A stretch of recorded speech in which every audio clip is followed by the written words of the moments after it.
Welcome to SunLit Story Time, short stories that leave you feeling great. I'm your host, Megan Kelly. Today we'll hear God Alone Knows by Rajendra Shepherd.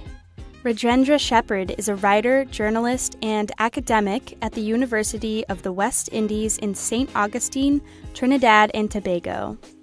In God Alone Knows, a London-based reverend who harbors a personal secret from his congregation visits his ex-wife in Yorkshire in hopes of a fun weekend. Now, before we begin, take a deep breath, relax, and give yourself permission to feel great.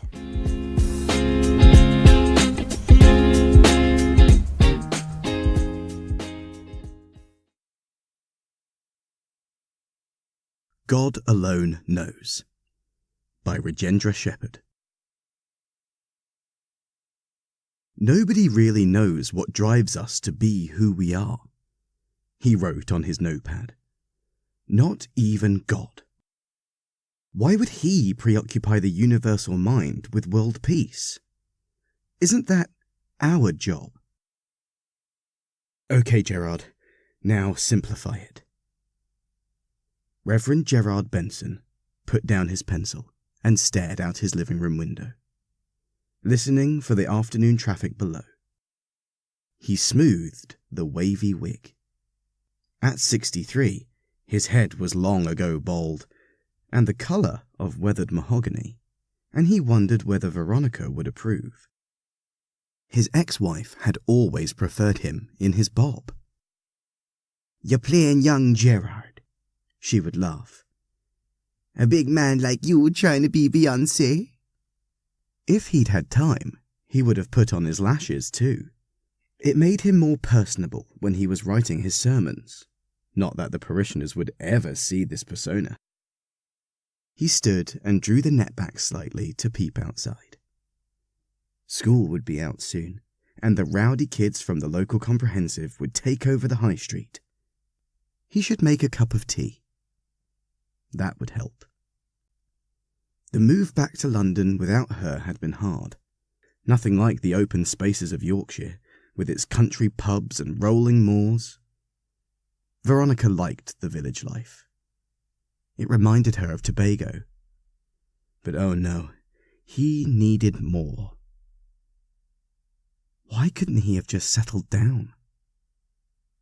When the Archdiocesan office had written at the end of his last contract, Gerard had been praying for something more lively. Growing up in Port of Spain, he was used to the grubby nooks and crannies, the vagrants he had gotten into shelters, the drug users he had taken to the hospital, giving his address so they could register for rehabilitation.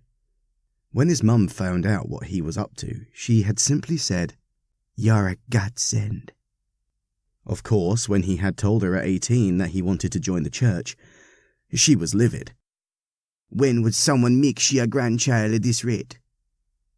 Especially considering his sister was Dutty, her head only in books.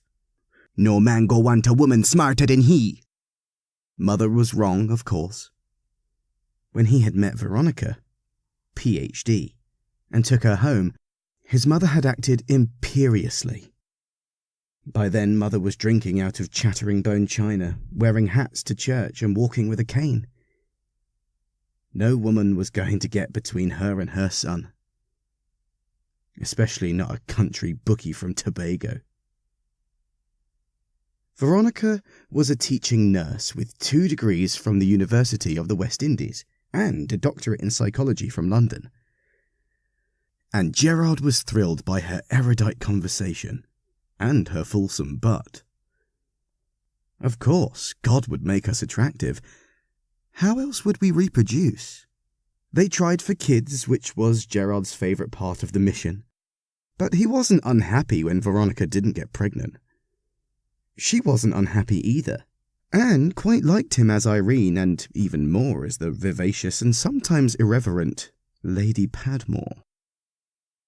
With her pristine black bob and scathing tongue, Irene's long weave would tickle Veronica's face and make her sneeze as their body parts pressed together.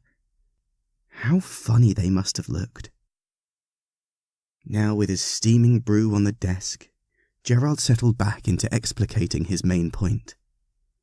Man must create and feather his own nest, he wrote, pondering if the bird metaphor really worked. What would Veronica tell him? He continued, The God of our consciousness has created the human possibility which changes with each generation. The nest building has, and always will be, ours to manage. By the time he had finished writing, kids were romping up and down Lewisham High Street. His pokey apartment looked out from above the 7-Eleven. He should call Veronica, he thought, take a trip back to Yorkshire and see what changes she was making at the hospital. That morning, Gerard opened his sermon with the headline, How to be an Individual. What is your role? He surveyed the old stone church, its dark pews dotted with heads like occasional teeth. He caught the eye of Carol, the youngish, jittery choir mistress, who was always having trouble with the old church treasurer. Carol smiled. He nodded back. The women had some ongoing fight about whether tea should be 60p or less, with muffin or digestive, and who should control the church diary. The Women's Institute monthlies had been guaranteed the main hall, which had the only piano with a working middle C. It had driven a wedge between the doyens and the Carol faction, mostly in their 50s. He would write a piece on parish politics in the next newsletter. Maybe Veronica would know what to say. Slouching into his train seat on the 3:30 p.m. out of King's Cross, Gerard watched the watery September sun flood the carriage. He pulled off his dog collar and stuffed it into a sports bag that carried clothes for a couple of days, his Lady Padmore get-up, and a bottle of Trinidad Angostura rum that he and Veronica always drank. This time of year in Trinidad would be the start of the Petit Carême, those hot, humid days at the heart of the island's wet season, back when he and Veronica had been at their best. Then, still in her 40s, Lady Padmore had great legs and made merry on sparkling wine at her architecture friends' house parties in Port of Spain's fancy St. Clair district. She would be gyrating in the kitchen, playing the part of a lush. Veronica would be in the pool, and when Padmore got properly plastered, Veronica would playfully push her in the deep end. Gerard hated getting his makeup wet, and the water wreaked havoc with his padded hips and chicken fillet breasts. Not real bird, you understand. But it always made the company laugh, so he didn't mind. Now his knees were like old buzzards, and his teeth were the colour of sand. Too much bloody tea. Gerard stepped out of the taxi in front of their old home. Veronica had been maintaining his petunias, he noted. He walked the garden path, casually swinging his bag. The curtains at number 46 twitched. He waved deliberately in that general direction, accidentally forcing a wave from neighbours Dennis and his daughter, who were in their front garden watching the late evening sunset. He rang the bell, and Veronica beamed as she opened the door. "Gerard," she mocked, putting on her posh English accent. "Girl, how ya is?" Gerard mocked back. He flung his arms around her waist and cheekily patted her bottom. She slid away from him, awkward, and ushered him into the kitchen. "I brought our friend," he started, but Veronica was already through the door. So he kicked his shoes off and in a swift move reached into his bag and plonked the Padmore bob on his head, slightly awry, before lurching through the door. He heard Veronica call from outside, "Gerard, no!" But it was too late. Gerard's eyes locked with a thin man who had mousy hair and flushed cheeks, sitting at their white kitchen table. 2 glasses of wine set out beside a stack of strewn papers. The man tittered, and Gerard, with all the composure he could muster, snatched the wig off his head, and held it with both hands. The young man stood up and stretched out his hand. "Hatch these days are getting quite outrageous," he said, smiling. "Pleased to meet you. The name's Richard." He must have been no more than 28. Veronica said they were just finishing. Richard left his half-full glass of wine, and the pair went to the front door to say their goodbyes. Gerard sat in Veronica's seat and gulped from her glass. Pinot Grigio. Chilean. Not their usual. The setting sun coming in through the patio doors made his black slacks and shirt look linty. "Sorry, Gerard," Veronica said, coming back. "You didn't say what time you'd arrive." Gerard laughed. "I didn't think to." "He's a student." "Wine?" "Yes. I'm helping him with his dissertation." Gerard pulled the Lady Padmore wig onto his head like it was a hat. "He's funny. And kind. I appreciate that." "Does he know?" "Know what?" "About my hat collection." They both laughed. In the 6 months they had been apart, they had spoken nearly every day. Veronica had never mentioned any students. She shuffled away the papers at the table while he went upstairs to shower. Eventually he padded downstairs and into the kitchen to find a steaming plate of pilau, rice browned with sugar, pigeon peas, and darkened chicken on the bone. A sliver of bright red Scotch bonnet pepper kissed the edge of the white ceramic.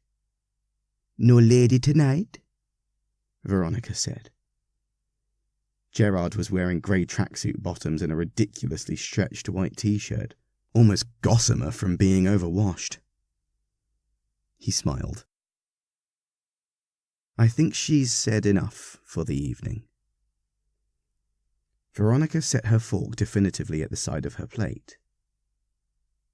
"Gerard, Lady Padmore is funny, brilliant, and a gift to all who meet her." Gerard made to say something, but Veronica shook her head. "I'm not done. We've known her for almost 30 years, and she's been my friend and confidant throughout. She's handled our divorce much better than you." He laughed heartily. Veronica smiled. "She showed us we could all be friends." With that, Gerard got up and went upstairs. Veronica ate her dinner alone.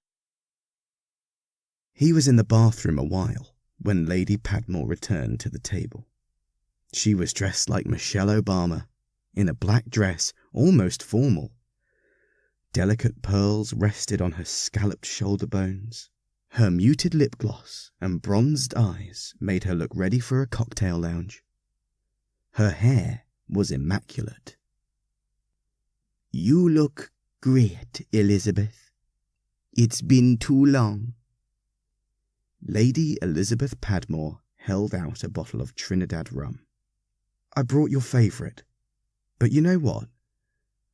I think we should have a night out." Veronica's eyes widened.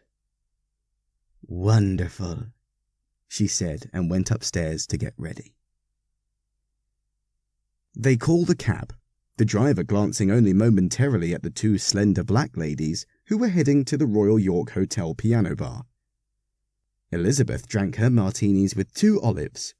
Veronica ordered a cosmopolitan. They commandeered the piano, and by midnight they had almost finished their repertoire of songs. Elizabeth had sat at the Steinway and hammered out Mighty Sparrow's "Philip, My Dear," with the calypso chorus causing quite a laugh.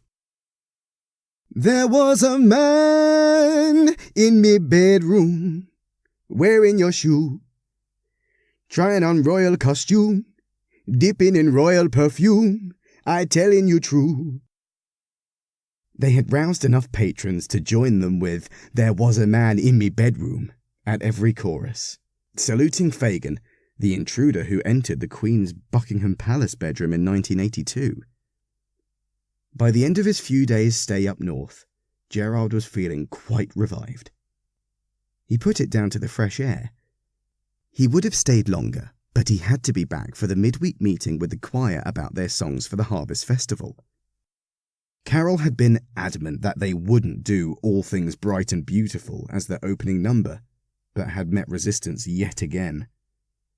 Maybe the drama was really all her. Gerard strode into the church hall and sat at the long table. The green tablecloth smelled of dust. In fact, the whole place smelled of dust. Carol had a stack of notes before her. The other three ladies on the panel and the doddery pianist, Mr. Worthington, looked quite unengaged. Carol had made the effort of setting the table with teacups and a sampler of muffins. This was probably to hammer home her point about muffins being the best option to accompany the hot drinks on Sunday afternoons after the service. She was certainly strategic in her thinking. Before he could even open the meeting, Carol cleared her throat. She smiled and glanced up, giving Gerald what he took for a definite look. "Reverend, I trust you enjoyed your trip up to Yorkshire?" Gerard felt warm. Absolutely. It was most refreshing. He didn't recall saying anything to her about going away. Had she managed to take charge of the church diary? But things moved on without any fanfare. She got her way with the song list and even suggested a steel pan number by some boys from the comprehensive. "It's important to be inclusive," she said, giving him an almost imperceptible wink. Gerard ran a finger under his collar. Was it possible she had seen Lady Padmore's show at the piano bar? No, surely not. "So I think we're done, Carol, is that everything?" he said finally. This had taken the best part of 2 hours and he was starting to feel quite peckish. The rest of the group were packing up when Carol came and stood beside the Reverend, whose eyes were wandering over the tiny table of muffins. "Would you like one, Reverend?" she said. "I know they're not popular among some parishioners." Gerard picked one up. She added conspiratorially, "But I think they go very well with tea." Was she stressing tea? Gerard felt uncomfortably warm. "Yes, I suppose they do," he said cautiously. She seemed to wink again. Gerard lowered his voice. The others had begun to leave the room. "Carol, is everything all right?" "I don't know, Reverend." Her words were measured. She lowered her eyes, looking down at her lace-up shoes. "This row over the muffins has made me quite flustered, and I already have issues with my nerves." Gerard sighed. "Of course, you mustn't let people get in the way of you being yourself. You're a gift to the world," he said, remembering Veronica's words. She smiled, evidently relieved. Gerard touched her shoulder.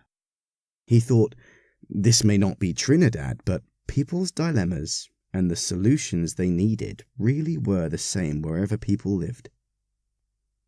He said, "Human frailty and kindness is what brings us closer." "That's what I've been telling my son," Carol said triumphantly. The others had left the room, and she picked up a blueberry muffin. "He performed in the Gay Men's Choir at Yorkshire Cathedral on Saturday. They were fabulous."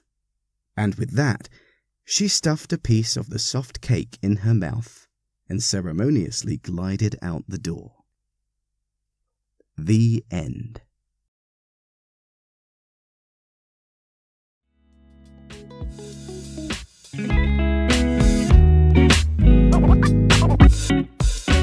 Thank you to Jordan LH, our storyteller for God Alone Knows. Jordan is a voiceover artist and stage actor based in London. He was trained at the Royal Central School of Speech and Drama and has performed with companies all over England. Learn about Jordan's work at voicesuk.co.uk/artist/Jordan-LH. God Alone Knows was written by Rajendra Shepherd and first appeared in the Sand Journal in 2017.